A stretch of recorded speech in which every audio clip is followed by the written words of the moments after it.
به نام خدا، سلام و درود فراوان، سلام و درود بیکران بر شما. وقتتون بخیر باشه، عیدتون مبارک باشه، انشالله که همیشه دلتون شاد باشه، لبتون خندون، سرتون سلامت و البته جیبتون پر از پول و البته تستاتون هم همه درست باشه. بلند بگو انشالله. خیلی خوشحالیم که با گزینه نوعی دیگر در خدمت شما هستیم و خیلی سریع میخوایم بریم سراغ استادنا جناب آقای دکتر همتیار. سلام و درود بیکران. سلام عرض میکنم خدمت شما و بچهای عزیز، در خدمتتون هستم. چقدر لباس زیبایی پوشیدین شما. سلامت باشید. فوق العاده.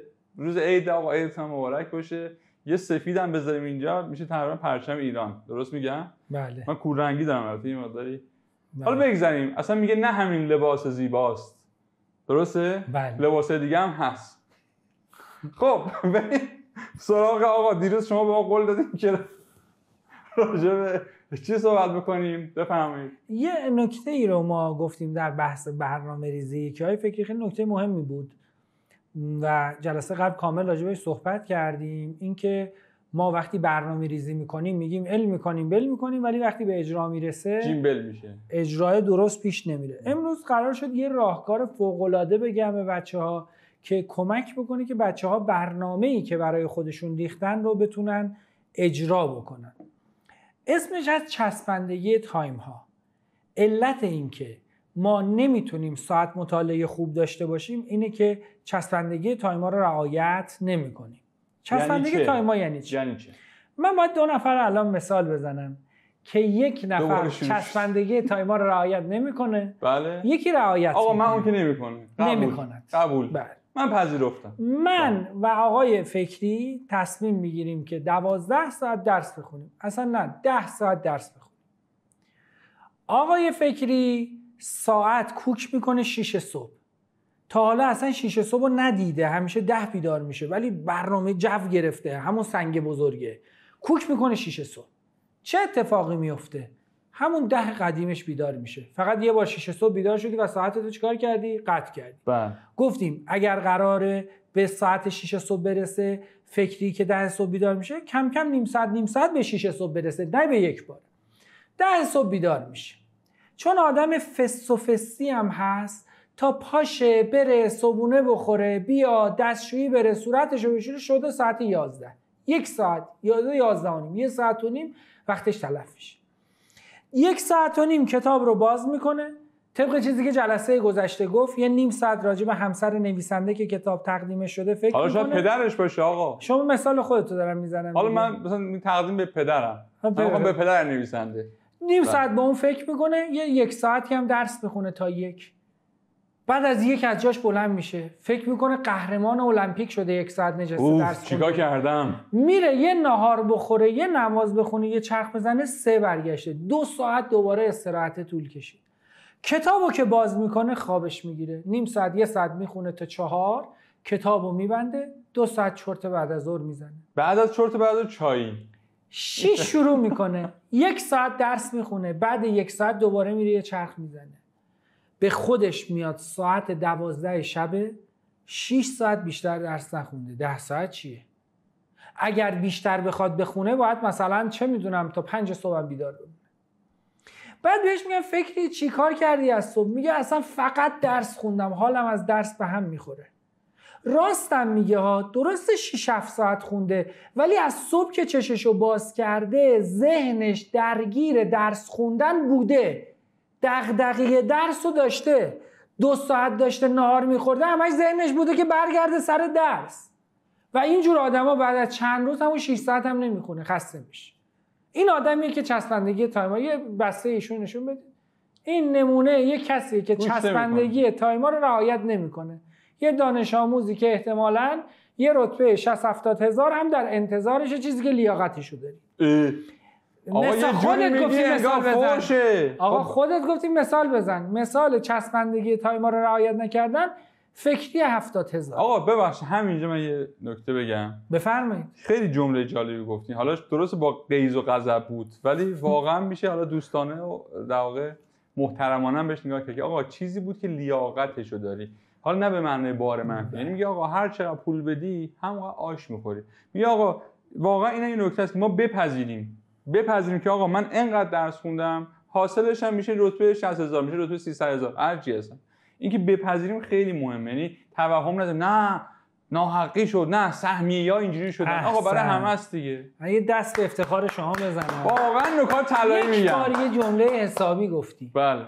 آقای فکری، منصفانه ترین آزمونی که میشود برگزار کرد در شرایط فعلی کنکوره. حالا بچه‌ها ناراحت بشن، چون متاسفانه مشاوره اینطوریه. شاگرد مشاوره نتیجه نمیگیره، بعد کنکور میگه کنکور امسال به معدل تراز بد دادن، بیایید تومار امضا کنید، سازمان سنجش فلان کارو کرده، سهمیه ال شده.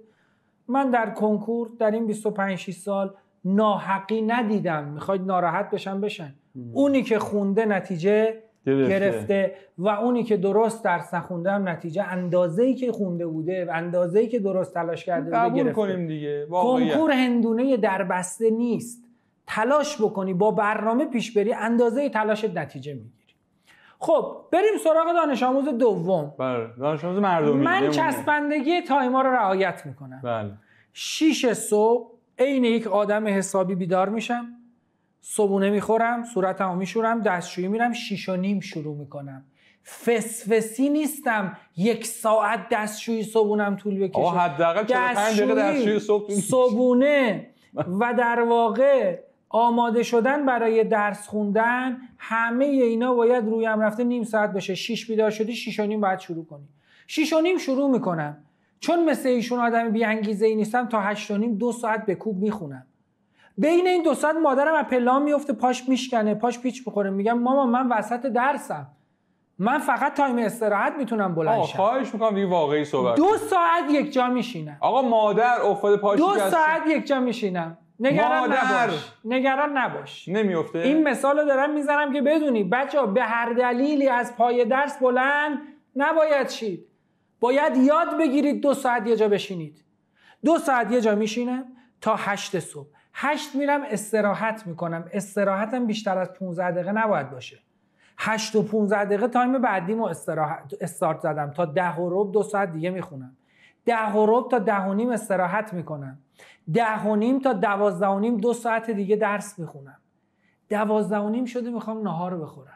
6 ساعت درس خوندم. بله. از 10 ساعت 60% 6 ساعتشو خوندم. 12:30 تا 1 تا 1:15 ناهار و نماز و استراحت ظهرمه. 1:15 شروع میکنم تا 3:15 2 ساعت دیگه میخونم. 1 رو استراحت میکنم. 3:30 تا 5:30 2 ساعت دیگه میخونم. 5:30 بعد از ظهر من 10 ساعتم تموم شده. بعد ایشون 12 شب بود، 6 ساعت درس خونده بود. آقای فکری، من از 5:30 به بعد میرم حال میکنم. میگم تایممو پر کردم، میخوام با گوشی بازی کنم، میخوام با رفیقم برم بیرون. 12 شب شده، میگم همتیار چیکار کردی؟ میگه خیلی خوب بود، 10 ساعتمو خوندم، بیرونم رفتم، با گوشی من بازی کردم. نفر اول گفتم چیکار کردی؟ گفت من فقط درس خوندم، حالا من درسا که ساعتش هم کمتر بود ولی ذهنش درگیر بود. ولی وقتی من چسبندگی تایما رو رعایت کردم، درسم زود تموم شد، تونستم اشغالم کنم. بچه‌ها استراحت بین تایم اسمش استراحت نیست، وقت تلف کردنه. فکری میرفت سر یخچال به داداشش یه تیکه مینداخت، کار خاصی نمیکرد.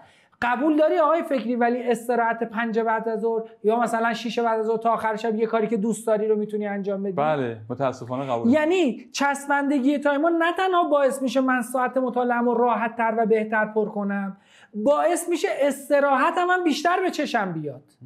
حالا ما جمعه شب میشه میخوایم با فکری برنامه ریزی کنیم، میگم فکری بیا هفته بعد 12 بخونیم. این میگه دلت خوشه، من تو 6 ساعتم موندم ولی من چون 5:30 تموم کردم میتونم تایمم هم افزایش بدم. چسبندگی تایما 3 تا قاعده است. آویزه گوشت کن های فکری. بله. 1 درس و هرچی صبح زودتر شروع کنی و شب زودتر تموم کنی به لحاظ روانی برات بهتره. از مدرسه که میای هرچی زودتر شروع کنی و شب زودتر تموم کنی به لحاظ روانی برات بهتره. برای مدرسه رفتن من یه قاعده 45 دقیقه دارم، میگم آقای فکری دستتو گذاشتی رو زنگ خونه رو زدی. این ورتر بزنید تو تصویر باشه. تو این ورتر اینجا بله. زنگ خونه رو زدی. بله. تایمی که زدی رو یادداشت کن. 45 دقیقه بعد باید درس رو شروع کرده باشی. یعنی اگر شما ساعت 3 خونه زنگ خونه رو زدی 3 و 45 دقیقه بعد درست رو شروع کرده باشی. ولو اینکه اهالی خونه مثلا نباشن شما باید شروع کنی، همون پای میز بشین 45 دقیقه شروع کن. پس ما درس رو هرچی از مدرسه میرسیم زودتر شروع کنیم، روز تعطیل صبح زودتر شروع کنیم و شب زودتر تموم کنیم، به لحاظ آرامش روانی برامون بهتره. این قاعده اول. دو، وسط تایم به هیچ عنوان حق بلند شدن نداریم. برنامه 1.5 ساعت است. وقتی 1.5 ساعت استارت زدی خونه هم آتیش گرفت، به تو ربطی نداره، باید بشینم. تایم 2 ساعت است، باید 2 ساعت یه جا بشینم. و میدونی چیش سخته های فکری؟ 3 روز اول سخته ها. 3 روز اول خودتو مجبور کن 1.5 ساعت یه جا بشینی، 2 ساعت یه جا بشینی. بعد از 3 روز عادت میکنی. آقای فکری میگه من بیش فعالم، نمیتونم 2 ساعت یه جا بشینم. بعد همین فکری 5 ساعت نشسته داره پلی استیشن بازی میکنه. پس آدم بخواد میتونه بشینه. این بیش فعالی بهانه است. باید خودتو مجبور کنی که 2 ساعت یه جا بشینی. و قاعده بعدی، سومین قاعده چسبندگی، استراحت 2 تا تایم بین 2 تا تایم بیشتر از 1 ربع نباید بشه. یعنی من وقتی یه تایمی رو خوندم رفتم استراحت کردم، ماکسیموم 1 ربع بعد باید تایم بعدی رو شروع کرده باشم. ما میریم استراحت میکنیم ساعت یادمون میره، به خودمون میاد میبینیم 1 ساعت چرخیدیم. فقط یه استراحتی که بیشتر از 1 ربع، استراحت ظهر، نهار و نماز و استراحت ظهر، اون تا 45 دقیقه ایرادی نداره. ولی بقیه استراحتام باید چی باشه؟ 1 ربع باشه. اگر من صبح زود شروع کنم، وسط تایم هی بلند نشم، وقت پرت ایجاد نکنم، استراحت بین 2 تا تایم هم بیشتر از 1 ربع نباشه، به این میگن چسبندگی تایما. روزهای اول سخته، بعد از 3 الی 4 روز عادت میکنی. و همه کسایی که تایم مطالعه بالایی دارن چسبندگی تایما رو رعایت میکنن. آی فکری رعایت نکنیم نمیتونیم تایممون رو بالا ببریم. یعنی وقت پرتمون انقدر زیاد میشه، همون چیزی که جلسه گذشته گفتم، بهترین برنامه که جمعش 24 ساعت بشه. اونایی که زیاد بلند میشن آخرش هم نمیدونه این وقت گذشت، شب شد، ولی نمیدونه چیکار کرده. چون گفتم حتی استراحت بین تایم هم اسمش استراحت نیست. سر یخچال رفتی فلان. این 3 تا قاعده معمای دانش آموزاییه که ساعت مطالعه بالایی دارن. اگر این 3 تا قاعده رو رعایت کنید، رازه.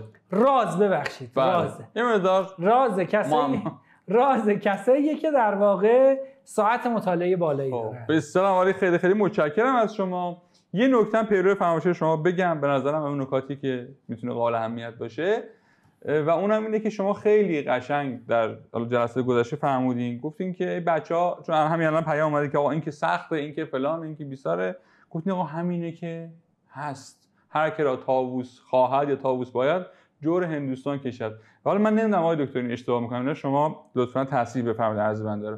آقا این که الان میخواد درس بخونیم، مثلا حالا مخصوصا برای تجربه که عشق پزشکی ان، این که تازه اولشه.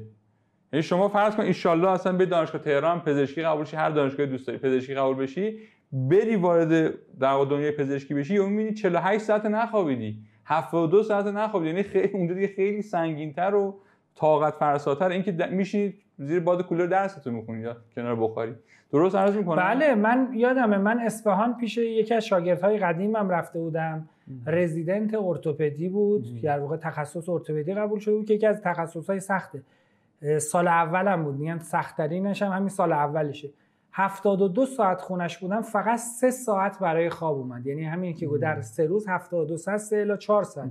یعنی این مسیر ادامه داریه. ولی یه چیز رو بگم، درسته میگیم سخته ولی لذت بخشه بچه‌ها. بله. چسبندگی تایما 3 روز 4 روز سخته، ولی وقتی رو دور میافتی، وقتی تایم نهار میبینی 6 ساعت درس خوندی از صبح ذوق میکنی. یعنی اتفاقا چسبندگی تایما شروعش 3-4 روز اول برای عادت کردن سخته، ولی وقتی بهش عادت میکنی اتفاقا فوق‌العاده است برای اینکه بتونی کارت رو عالی پیش ببری. به من بگن اگر مهمترین رمز کسایی که ساعت مطالعه بالایی دارن چی هستش، قطعا میگم چسبندگی تایما. چسبندگی تایما رو رعایت کنید دیگه. پر کردن ساعت مطالعه چیز عجیب و غریبی نیست. برای رعایت کردنش هم روزهای اول، دوم، سوم، چهارم نهایتا باید خودتو مجبور کنی که با یه درس بشینی. یه نکته بگم بحثم 2 ماه بعد حداقل. بله، یه نکته رو هم بگم به عنوان کلام آخر. بچه‌ها شما روزهای اول که میگم خودتو مجبور کن بشینی، تمرکز و راندمانت ممکنه خیلی پایین باشه. میگی آقای متیار تو گفتی من خودمو مجبور کنم، من 2 ساعت خودمو مجبور کردم که یک جا بشینم، ولی از این 2 ساعت نیم ساعت حواسم بود، 1.5 ساعت حواسم نبود. میگم ایرادی نداره. اول مجبور کن 2 ساعت یه جا بشینی، 1 ساعت و نیم یه جا بشینی، اصلا نیم ساعتش مفید. بعد به تدریج سهم مفید بودن تایمت رو بیشتر میکنی. اول باید کمیت مطالعات رو درست بکنی، اول باید یاد بگیری 1 ساعت و نیم یه جا بشینی، حتی بی کیفیت. بعد که عادت کردی حالا قنای کیفی میدی این تایمو، سعی میکنی اگر قبلا نیم ساعت مفید بود حالا 40 دقیقش مفید باشه. به تدریج سهم مفید بودن تایم رو چیکار میکنی؟ بیشتر میکنی. پس تو روزای اول برای چسبندگی تایم رو رعایت کردن خیلی مته به خشخاش کیفیت نذاریم. نشستن رو که یاد گرفتیم، حالا رو کیفیت تمرکز میکنیم. بسیار عالی. خیلی خیلی متشکرم. خیلی نکات مفیدی مثل همیشه فرمودین. من برای اینکه شما تنفسی داشته باشیم یادآوری بکنم که آقا آزمونک‌های گزینه 2 بسیار بسیار جذاب، رایگان هم هست، هزینه نمیخواد بدین. میتونید پیرو برنامه درسی مدرسه‌تون باش پیش برین. تقریبا 20 تا تسته، 20 تا سواله و خدمت شما که عرض بکنم تقریبا نیم ساعت وقت شما بیشتر نمیگیره که درساتون رو با خیال راحت بخونید، خودتون رو بسنجین. و بانک سوال رایگان گزینه 2 هم که بارها فکر کنم زیرنویس شد، حتما استفاده بفرمایید و حتما عضو کانال گزینه 2 و عضو کانال کنکوریای گزینه 2 هم بشوید. و خیلی خیلی متشکریم از شما که با ما همراه هستید. حتما نظراتتون هم بفرستید از طریق شناسه مدیر کانال گزینه 2. بعضی وقتا مثل امروز که وقتمون یه مقدار محدودتره نمیتونیم همه رو توی بخش زنده بخونیم، اما حتما همکاران ما به شما جواب میدن، راهنماییتون میکنن. اگه سوال دارین راجع به برنامه و پیرامون مسائلی که میگیم، حتی همین بانک سوال رایگان و غیره، حتما برای ما ارسال بفرمایید، بهتون جواب داده میشه. آقا جمع‌بندی خلاصه چکیده رو به اون دوربین بفرمایید. درس هر چقدر صبح زودتر شروع کنیم، از مدرسه میایم زودتر شروع کنیم و زودتر تموم کنیم برای ما بهتره. وقتی تایمی رو شروع میکنیم تا اون تایم تموم نشده از جامون حق بلند شدن نداریم و وقتی هم بلند میشیم و میخوایم استراحت کنیم، استراحتامون بیشتر از 15 دقیقه نباید باشه. این رمز کسایی است که ساعت مطالعه بالایی دارند. اینم جمع‌بندی ما. بله، بسیار بسیار از شما سپاسگزارم. ممنون که وقتتون به ما دادید. اگه اجازه بدین من میخوام با شما خداحافظی کنم. با کمال میل. خیلی ممنون. برنامه همچنان ادامه داره. با استاد کبیری راد میخوایم صحبت بکنیم. قطعا میدونید راجع به چی، نگم راجع به چی. بریم بیایم اصل مطلبه. بفرمایید.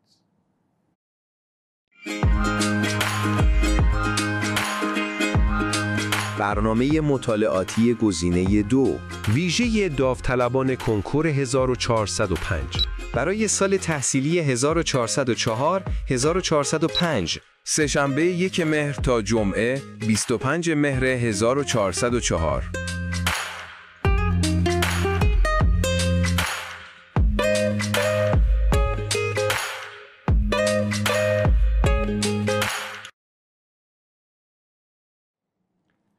خیلی متشکریم که با ما همراه هستید با گزینه 9 که در خدمت شماست، با همکاری بسیار بسیار درجه 1 و فوق‌العاده. و همچنان ما در خدمتتون هستیم. تبریک عرض می‌کنم عید رو. اینجا اشاره می‌کنم گل و بلبل و اینا رو، به خاطر اینکه خیلی عید بزرگیه. امیدوارم که همیشه لبتون خندون باشه. و اما می‌خوام بریم لبه تیغ. می‌خوام بریم سراغ لبه تیغ بگم بهتره. جایی که ممکنه بسیار باعث پیشرفت شما بشه و خدای نکرده زبونم لال برم زیر تریلی ستی که مساوی تقسیم بشم، ممکنه که باعث پسرفت شما باشه. برای همین دعوت کردیم از کارشناس درجه 1مون جناب استاد کبیری راد. سلام و درود فراوان در خدمتتون. سلام و عرض ارادت خدمت شما استاد عزیز. اختیار دارم ما زنده باشین، سلامت باشین. منم خیلی خوشحال هستم در خدمتتون. سلام باشین. هر سوالی هر مطلبی هست مخلصیم. آقا ما قراره که در رابطه با روش مطالعاتی لبه تیغ با شما صحبت بکنیم. آیا این عبارت لبه تیغ که بنده اختصاصش دادم به درس زیست شناسی رو آیا میپذیرید یا خیر؟ انقدر حساس هست یا نه؟ بسیار عالی. مثلا یه دفعه شوکه شدم شما این عبارت رو به کار بردین، چه عبارت قشنگی. احساس که میخوام تیغو واقعا لبه تیغه. میتونه رشته دانش آموز جابجا کنه، میتونه رتبه دانش آموز، دانشگاه دانش آموز، حتی آینده دانش آموز رو میتونه عوض بکنه، هم تو تستی و الان هم تو تشریحی. آقا داوطلبا بهشون بگین دانش آموز برمیخوره. اگر امشب رو ماشینتون خط افتاد، نمیدونم سمت خونتون خدای نکرده پاره آجر اومد، من عذرخواهی میکنم. گفتم هست، میگه بگو به من بگو داوطلب، من دیگه دانش آموز نیستم. داوطلب و انشاءالله دانشجو روپوش سفید پوش. بله انشاءالله. البته هر چی خیره انشاءالله. بله ما الان داشتیم کارشناس درجه یک مامایی الان داره مجری اخباره. جمله اشتباهیه. داره اخبار رو میگه. بله مجری اخبار. آقای دکتر حیدری، ایشون اگه اشتباه نکنم فیزیوتراپن. آره دکتر مرتضی حیدری که حالا البته الان شما کمتر توی تلویزیونشون میبینین، ولی ایشون بسیار بسیار مسلط مجری درجه یک و حالا در حساس ترین بخش ممکن، یعنی اخبار سیاسی گفتن دیگه خیلی باید استاد باشی که آنتن زنده بدن با رئیس جمهور صحبت بکنی و خلاصه ایشون حالا شما میفهمید فیزیوتراپی، من فکرم که پرستاری ایشون رفتن. من فیزیوتراپی شده حالا بودم. به هر حال رشتهشون رشته تجربی خوندن، دانشگاه خوب قبول شدن. بله. و تو کارشون هم خودش موفق بودن. بله. بریم سراغ این که آقا این لبه تیغو چطوری باش مواجهه بکنیم. چه روش‌هایی هست، چه راه‌هایی هست، چه چاهایی هست و قطعا تجربه شما الان قراره به داد داوطلبان برسه. ان شاءالله. دانش آموز بهترین کاری که انجام میده اول پیش مطالعه رو داشته باشه. یعنی پیش مطالعه معجزه میکنه. داوطلبین عزیز لطفاً قبل از اینی که دبیر بخواد درس بده یه پیش مطالعه داشته باشید. اما پیش مطالعه چطور باشه؟ خیلی هم میان به ما میگن آقا خب اینو همه بهمون میگن پیش مطالعه، من چطور پیش مطالعه بکنم؟ تو پیش مطالعه‌تون خواهش میکنم دنبال حفظ کردن نرید، بفهمید. مخصوصا توی 12ام که مطالب علم روز دنیاست، در رابطه با ژنتیک و سلول و مولکول و اینا صحبت میکنه، مواردی که خیلی چیزاش هنوز کشف نشده. خواهشاً بفهمید مطلبو، برای پیش مطالعه‌تون زمان بذارید. قدیم زمانی که من و شما درس میخونیم میگفتن روزنامه وار بخونید. من روزنامه وار رو قبول ندارم خیلی. روزنامه وار مال حالتیه که شما به راحتی بتونی مطلبش رو بفهمی. زیست شناسی چیزی نیستش که با یه بار خوندن به راحتی بتونی مطلب رو بفهمی. سوالم خب به شدت داره مشکل و نکته دار. اصلا شاید خیلی همین مثلا در کردنش مشکل داشته باشن. این که من بفهمم یعنی چی؟ کی بفهمم فهمیدم؟ بسیار عالی. آقا دم شما گرم. عمدتاً سوالایی رو دارید میپرسید که دانش آموزا تو مدرسه از ما میپرسن. خدا خیرتون بده. مجری تراز بینندگان عزیز. عالی، یه دونه. سلامت باشید. عرض به خدمتتون منظور از فهمیدن اینه که بتونی برای یک فرد دیگه اون موضوع رو توضیح بدی.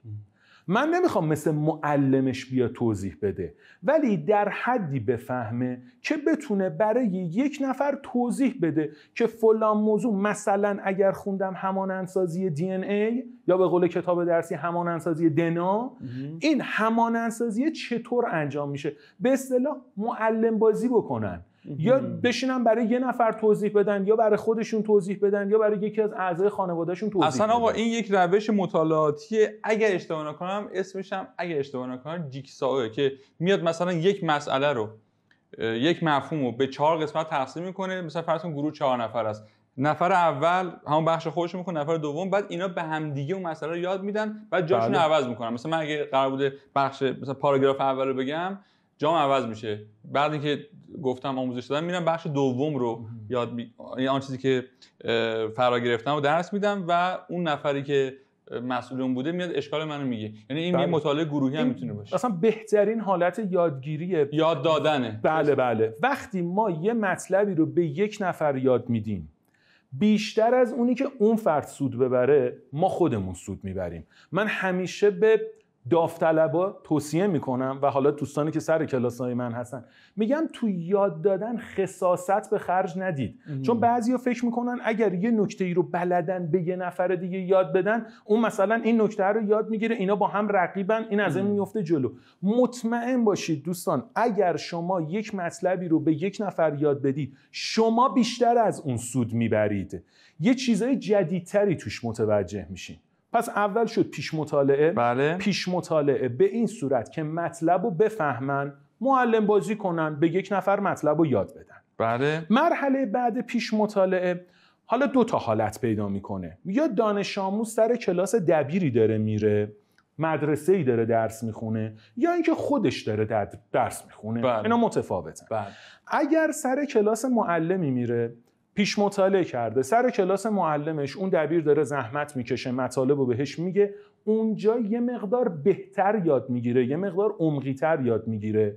اگر خودش داره میخونه، خب از یه کتاب کمک آموزشی داره استفاده میکنه یا از فیلم آموزشی داره استفاده میکنه، یک مرتبه دیگه همه اون چیزایی که پیش مطالعه کرده و فهمیده رو با یه عمق بیشتری یاد میگیره و به اصطلاح ما میگیم توی سلولهای مغزی، توی نورونهای مغزیش اون مورد تثبیت میشه. حالا بچه‌هایی که سال 11 هستن میدونن اطلاعات اول رفته تو هیپوکامپشون، یعنی حافظه موقتشون، بعدش تثبیت میشه میره تو حافظه بلند مدتشون که ایشالله تا دم کنکور از حافظهشون خارج نمیشه و حالا تو ذهنشون میمونه. این میشه مرحله دوم. بله. مرحله سوم، دانش آموز و یا داوطلب باید بیاد یه چیزای جدیدی رو از توی کتابش کشف بکنه. میتونم من معلم به عنوان یک کاتالیزور زیستی، به عنوان یک آنزیم سرعت کارشو بندازم جلو. من میتونم نکته ها رو بهش بگم، این کارم داریم انجام میدیم، وظیفمون هم هست. ولی اگر خودش بتونه اون مطالب رو کشف بکنه یادش نمیره و من طراح وقتی میام سوال براش طرح میکنم، هر مدلی سوالمو بالا پایین بکنم، باز میتونه به اون سوال من جواب بده. پس من توصیه‌ام اینه در مرحله سوم اون داوطلب عزیز بیاد یه سری مطالب رو کشف بکنه. حالا سوال پیش میاد آقا چطور مطالب رو کشف کنم؟ بله. از کتاب‌های کمک آموزشی تستی کمک بگیرید. میتونید از بانک سوال گزینه 2 کمک بگیرید. اینا همه سواله. آقا ما یه گزارش تطبیقی داشتیم راجع به بانک سوال گزینه 2 که با آقای الفتی حالا در قسمت قبلی رفتیم. در کنکور گذشته تقریبا 87%، حالا من هفتاشو بهش میگم، بیش از 80%، آره میانگین بیش از 80% سوالاتی که در کنکور بوده مشابهش در کنکور در بانک سوال گزینه 2 هم بوده. جناب فکری، زیست شناسی 95.5% بوده. 95.5%. آقا دیگه ببین لبه تیغیم. بزرگوار حواست باشه.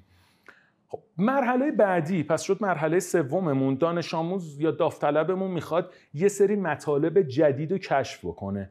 از کتاب کمک آموزشی یا از بانک سوالات گزینه 2 استفاده میکنه. بانک سوالمون با سوالاتش استانداردتره، سوالاتیه که رفته تو آزمون، یه بار محک خورده برگشته، طراحای بنام و معتبر این سوالاتو دادن و بارها هم کارشناسی شده. از جمله آقای کبیرات. زنده باشید. بله. کوچیک شما هست. بزرگوار. سلامت باشین. توی این سوالات شما سعی بکنید نکته کشف کنید. خب من که نمیام توی سوالم عین جمله کتاب درسی رو بذارم، من به سبک کنکور دارم سوال میدم.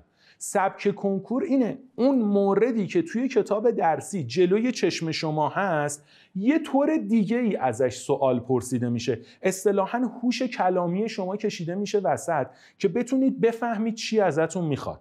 شما زمانی که سوال برای مرتبه اول میخواید استفاده بکنید، خواهشم اینه که زماندار تست نزنید. سوال شروع کنید جواب دادن. انشاءالله که سوال به درستی جواب میدید.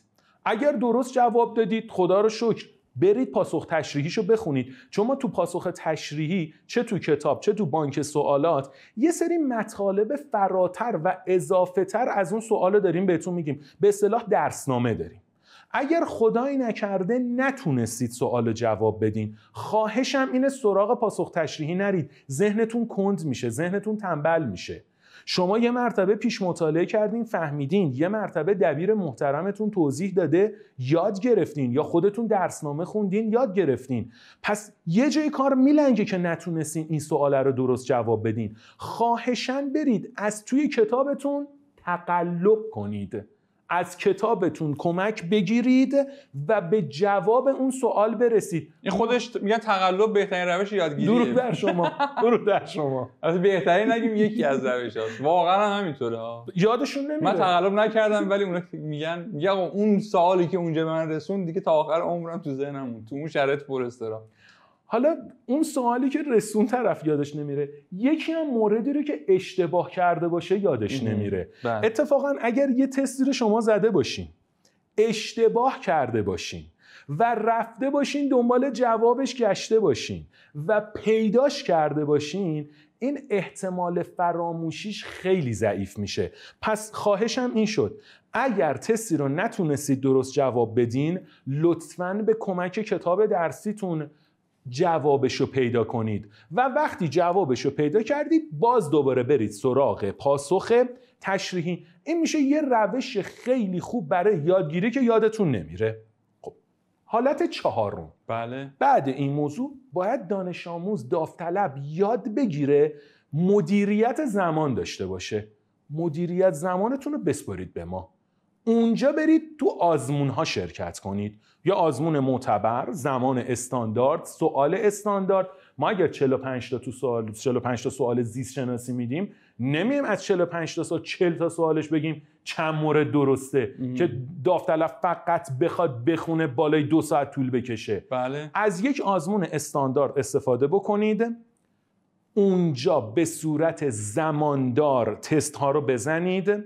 حالا میتونن حتی داوطلبین عزیزمون از خود بانک سوال هم دوباره استفاده کنن. بله. ما تو بانک سوالمون حالتی داریم که میتونن برای خودشون آزمون تعریف بکنن. بله. میتونن اونو تمرین کنن، بعداً بیان تو آزمون هایی که مؤسسه برگزار میکنه یا آزمون زماندار بدن، تراز بگیرن، درصدشون مشخص بشه، خودشونو محک بزنن.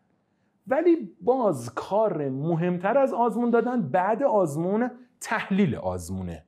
باز خواهشم اینه آزمون که تموم شد، یه استراحت که کردین، کار امروز را به فردا نندازید. همون روز تا هنوز یادتون هست که به سوالات چه جوابی دادین، برین سراغ تحلیل آزمونتون. کدومو درست جواب دادم؟ کدومو غلط جواب دادم؟ اگر غلط جواب دادم چرا غلط جواب دادم؟ حالا من یه توصیه دیگه دارم، میگم وقتی به سوالی اشتباه جواب دادین، خواهشاً دلیل اون اشتباه رو بنویسید. بی‌دقتی کردم یا ایراد علمی داشتم؟ اگر بی‌دقتی کردم بنویس، به زبان خودمونی بنویس، عامیانه بنویس. مثلا میگم سوال راجع به اسید نوکلئیک بود، شما اشتباهاً گزینه درست و فقط در رابطه با دی ان ای گرفتی. بنویس برای خودت حواسم نبود اسید نوکلئیک هم دی ان از هم آر ان ای. اینو بنویسه، تو آزمون بعدی دیگه اشتباه نمیکنه. بله. پس اگر بی‌دقتی کردی، تو دام طراح افتادی، اینو حتما برای خودت بنویس. اگر ایراد علمی داشتی، لطفاً برو همون قسمت مربوطه رو دوباره بخون، فیلم آموزشیشو نگاه کن.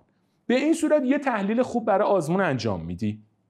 اما یه مژده، بله، ما برای آزمون‌های گزینه 2 بعد برگزاری آزمون تحلیل ویدیویی داریم.